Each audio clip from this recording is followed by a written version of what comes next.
नमस्कार दोस्तों, पिछले कुछ दिनों से मैं वीडियो नहीं बना पाया, उसके लिए मैं माफ़ी चाहता हूं। आज की वीडियो में हम बात करने वाले हैं Kotak standard multi cap fund के बारे में। दोस्तों, आज की वीडियो में 12 पॉइंट्स हैं। 11 पॉइंट्स में हम इस फंड की बेसिक डिटेल से लेके एडवांस डिटेल को देखेंगे और 12वें पॉइंट में हम अपने कंक्लूजन पे पहुंचेंगे क्या किसको इस फंड में निवेश करना चाहिए, किसको नहीं करना चाहिए।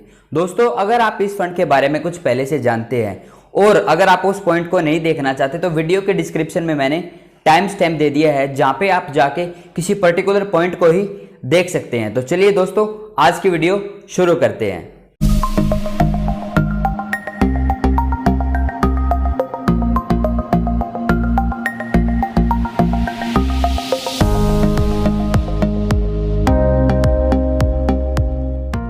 दोस्तों, सबसे पहले हम बात कर लेते हैं Kotak standard multi cap fund है क्या।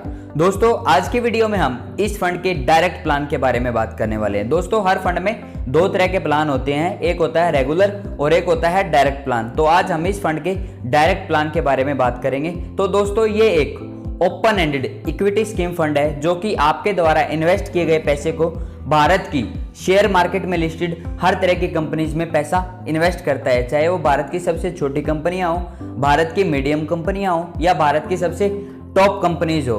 दोस्तों, ये इनके मार्केट कैपिटलाइजेशन के हिसाब से डिसाइड होता है कि ये स्मॉल कंपनीज हैं, ये मीडियम कंपनी है और ये लार्ज कंपनी है।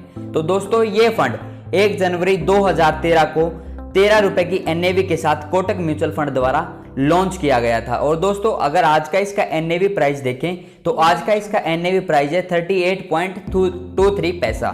दोस्तों, अगर हम इस फंड के फंड मैनेजर के बारे में बात करें तो दोस्तों, इस फंड का फंड मैनेजर है हर्ष उपाध्याय, जो कि इस फंड के साथ 1 जनवरी 2013 से ही रेगुलर काम कर रहा है। जब से ये फंड शुरू हुआ था तब से लेके ही अब तक काम कर रहा है।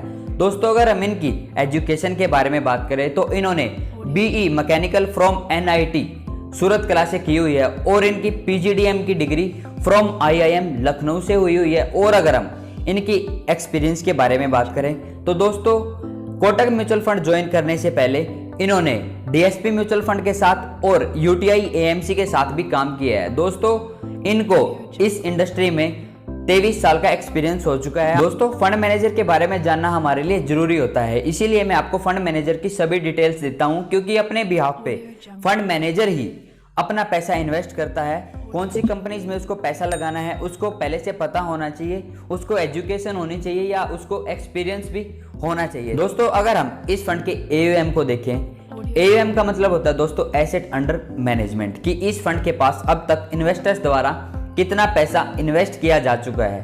तो दोस्तों, इस फंड के पास अब तक इन्वेस्टर्स द्वारा 29,714 करोड़ रुपीज इन्वेस्टर्स द्वारा इस फंड के पास निवेश किए जा चुके हैं। और दोस्तों, अगर हम इस फंड के पोर्टफोलियो के बारे में बात करें, पोर्टफोलियो का मतलब होता है दोस्तों कि आपके द्वारा इन्वेस्ट किया गया पैसा किन कंपनीज या सेक्टर में इन्वेस्ट किया जा रहा है। तो दोस्तों, आप यहाँ पे स्क्रीन पे भी देख पा रहे होंगे, बट मैं आपको बता भी देता हूँ। सबसे पहले आप देखेंगे कि रिलायंस इंडस्ट्रीज, दूसरे नंबर पे आप देखेंगे आईसीआईसीआई बैंक लिमिटेड, तीसरे नंबर पे आप देखेंगे इन्फोसिस, चौथे नंबर पे आप देखेंगे एचडीएफसी बैंक, पांचवें नंबर पे आप देखेंगे टीसीएस। दोस्तों, ये कुछ एग्जांपल है, बट मैं आपको यहाँ पे एक चीज बता देना चाहता हूँ कि इस फंड में 56 स्टॉक्स हैं जो कि स्मॉल, मीडियम और लार्ज कंपनीज के स्टॉक्स हैं। इन 56 कंपनीज में ही आपका पैसा इन्वेस्ट किया जाता है इस फंड के थ्रू। और दोस्तों, अगर हम इस फंड के इन्वेस्टमेंट के बारे में बात करें तो दोस्तों, इस फंड में आप दो तरह से इन्वेस्टमेंट कर सकते हैं।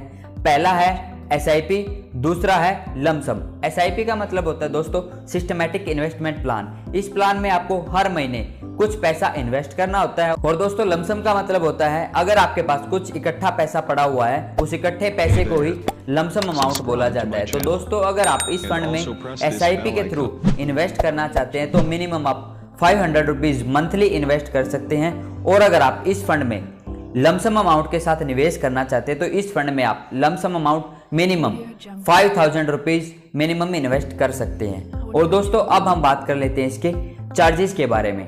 दोस्तों, इस फंड में आपको दो तरह के चार्जेस देने पड़ते हैं, एक है एक्सपेंस रेशियो, दूसरा है एग्जिट लोड। बट मैं आपको यहाँ पे एक चीज और बता देना चाहता हूँ कि 1 जुलाई 20 से एक नया तरह का चार्जेस इंक्लूड हो चुका है जो कि हर म्यूचुअल फंड में लगता है, जिसको स्टैंप ड्यूटी चार्जेस बोला जाता है, जो कि 0.005% होता है। और इसका एक्सपेंस रेशियो चार्जेस देखें तो इस फंड में आपको 0.73 as a expense ratio charges देना पड़ता है। और अगर हम इस फंड का एग्जिट लोड चार्जेस देखें तो इस फंड में आपको, अगर आप 1 साल से पहले पैसा रिडीम करते हैं तो आपको 1% as a exit load charges के रूप में पैसा देना पड़ेगा। और अब हम बात करते हैं इसके टैक्स इम्प्लीकेशन के बारे में। दोस्तों, इस फंड में आपको 2 तरह के टैक्स देने पड़ते हैं, एक है STCG, दूसरा है LTCG। STCG का मतलब होता है दोस्तों short term capital gain tax, LTCG का मतलब होता है दोस्तों long term capital gain tax. Short term capital gain tax आपको तब देना पड़ता है अगर आप इस फंड से पैसा 1 साल से पहले रिडीम करते हैं तो आपको flat 15% as a short term capital tax देना पड़ेगा। और अगर आप इस फंड से पैसा 1 साल के बाद रिडीम करते हैं तो आपको flat long term capital tax 10% देना पड़ेगा। बट यहाँ पे आपको 1 लाख रुपए का रिबेट भी मिलता है। अगर आपने आपकी इन्वेस्टमेंट पे 1 लाख से ऊपर गेन किया है तो जो ऊपर वाला गेन है उसी पे ये टैक्स देना पड़ता है, अदरवाइज ये टैक्स नहीं देना पड़ता है। और दोस्तों, अगर हम इस फंड के रिटर्न को देखें तो इस फंड ने अपने इन्वेस्टर्स को, आप यहाँ पे स्क्रीन पे भी देख पा रहे होंगे बट मैं आपको बता भी देता हूँ, इस फंड ने अपने इन्वेस्टर्स को पिछले 1 साल में 6.30% का रिटर्न दिया है। और अगर हम इसी फंड के 3 साल के रिटर्न को देखें तो इस फंड ने अपने इन्वेस्टर्स को पिछले 3 साल में 3.90% का रिटर्न दिया है। और दोस्तों, अगर हम इस फंड के ऑल टाइम रिटर्न को देखें, जब से ये फंड शुरू हुआ है तब से लेके अगर आज तक के इस फंड के रिटर्न को देखें तो इस फंड ने अपने इन्वेस्टर्स को 14.50% का रिटर्न दिया है। और अगर हम इसी कैटेगरी के अदर फंड्स की बात करें तो इसी कैटेगरी के अदर फंड्स ने पिछले 1 साल में अपने इन्वेस्टर्स को 11.60% का रिटर्न दिया है। इसी कैटेगरी के अदर फंड्स ने पिछले 3 साल में 2.80% का रिटर्न दिया है। और दोस्तों, अगर हम इसकी रैंकिंग और रेटिंग को देखें तो दोस्तों इस फंड को 5 स्टार रेटिंग मिली हुई है। बट अगर 1 साल में इसकी रैंकिंग को देखें तो पिछले 1 साल में ये 40वें स्थान पे आया है, क्योंकि इससे पहले इससे ज्यादा रिटर्न देने वाले 39 स्टॉक्स या म्यूचुअल फंड्स हैं जिन्होंने इससे ज्यादा रिटर्न दिया है। और दोस्तों, अब हम बात करते हैं इसके प्रोज और कॉन्स। प्रोज और कॉन्स का मतलब होता है दोस्तों फायदा और नुकसान। तो इस फंड का पहला फायदा है लोअर एक्सपेंस रेशियो। दोस्तों, इस फंड में आपको एक्सपेंस रेशियो के रूप में चार्जेस बहुत ही कम देना पड़ता है। और दूसरा फायदा है दोस्तों, इस 3 year return are higher than the category average, कि इस फंड ने पिछले 3 साल में अपनी कैटेगरी को बीट करते हुए ज्यादा रिटर्न कमा के दिया है। और तीसरा फायदा है इस फंड का 5 year return are higher than the category average, कि पिछले 5 साल में इस फंड ने अपनी कैटेगरी को बीट करते हुए ज्यादा रिटर्न कमा के दिया है। और दोस्तों, अब हम बात कर लेते हैं इसके कॉन्स के बारे में। कॉन्स का मतलब होता है नुकसान। दोस्तों, इस फंड का पहला नुकसान है इसका AUM। इस फंड में इन्वेस्टर्स द्वारा 29,714 करोड़ रुपीज इन्वेस्ट किए जा चुके हैं। दोस्तों, म्यूचुअल फंड इंडस्ट्री में माना जाता है कि किसी फंड का AUM अगर 10,000 करोड़ रुपए से ज्यादा हो जाता है तो उसके रिटर्न पे प्रभाव पड़ता है। कि आप यहाँ पे देख ही सकते हैं कि अगर ज्यादा पैसा लगाने वाले होंगे तो जितना रिटर्न मिलेगा वो डिवाइड हो जाता है। तो इसलिए दोस्तों अपने को कम रिटर्न मिलता है। दूसरा नुकसान है दोस्तों इसका रिस्क। इसी कैटेगरी के जितने भी फंड है, रिस्क तो इसमें भी उतना ही है और इसी कैटेगरी के दूसरे फंड्स में भी उतना ही है, बट इस फंड का रिटर्न उनके मुकाबले कम रहता है। इसलिए दोस्तों इसका दूसरा नुकसान ये है। तीसरा नुकसान है इसका दोस्तों 1 year return are lower than the category average. कहने का मतलब ये है कि इस फंड ने अपने इन्वेस्टर्स को पिछले 1 साल में कम रिटर्न दिया है इसकी कैटेगरी के मुकाबले। दोस्तों, ये हो गए अपने प्रोज और कॉन्स। अब हम बात कर लेते हैं इसके इन्वेस्टमेंट ऑब्जेक्टिव के बारे में।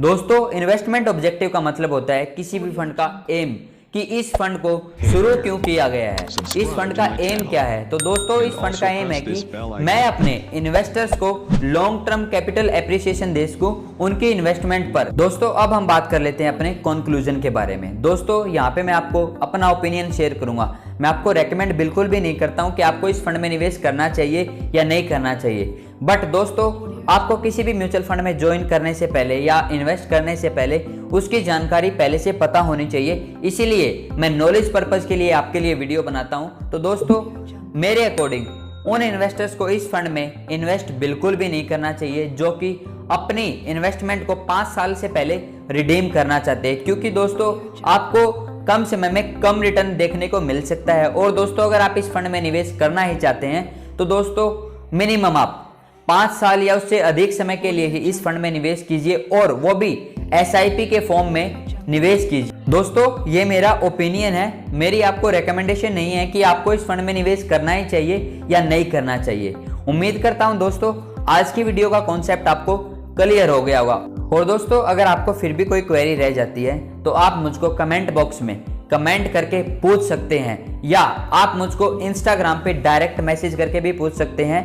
और दोस्तों अगर आप मुझसे जुड़ना चाहते हैं तो मैंने वीडियो के डिस्क्रिप्शन में अपनी सभी सोशल मीडिया हैंडल्स का लिंक डाल दिया है, चाहे तो जाके आप उनको फॉलो या ज्वाइन कर सकते हैं, क्योंकि दोस्तों वहां पे भी मैं इंफॉर्मेटिव चीजें डालता रहता हूं। दोस्तों अगर आप इस म्यूचुअल फंड में या अदर किसी म्यूचुअल फंड में इन्वेस्ट करना चाहते हैं तो दोस्तों वीडियो के डिस्क्रिप्शन में मैंने एलाइस ब्लू का लिंक दे दिया है, जहां पे जाके आप अपना डीमैट अकाउंट ओपन कर सकते हैं। दोस्तों एलाइस ब्लू इंडिया का ग्रोइंग डिस्काउंट ब्रोकर है, जिसके साथ आप अपना डीमैट अकाउंट ओपन करके म्यूचुअल फंड में भी इन्वेस्ट कर सकते हैं और शेयर मार्केट में भी इन्वेस्ट कर सकते हैं। उम्मीद करता हूं दोस्तों आज की वीडियो का कॉन्सेप्ट आपको क्लियर हो गया होगा। अगर दोस्तों आपको वीडियो अच्छी लगी है तो वीडियो को लाइक कीजिए, और अगर आपको लगता है कि ये वीडियो आपके या आपके किसी रिलेटिव या फ्रेंड के काम आ सकती है तो दोस्तों वीडियो को शेयर कीजिए। और अगर दोस्तों आप ऐसी ही इंफॉर्मेशनल और नॉलेजेबल वीडियो देखना चाहते हैं तो हमारे को सब्सक्राइब कीजिए और साथ ही बेल आइकन को दबाइए, जिससे मेरी आने वाली सभी वीडियो का नोटिफिकेशन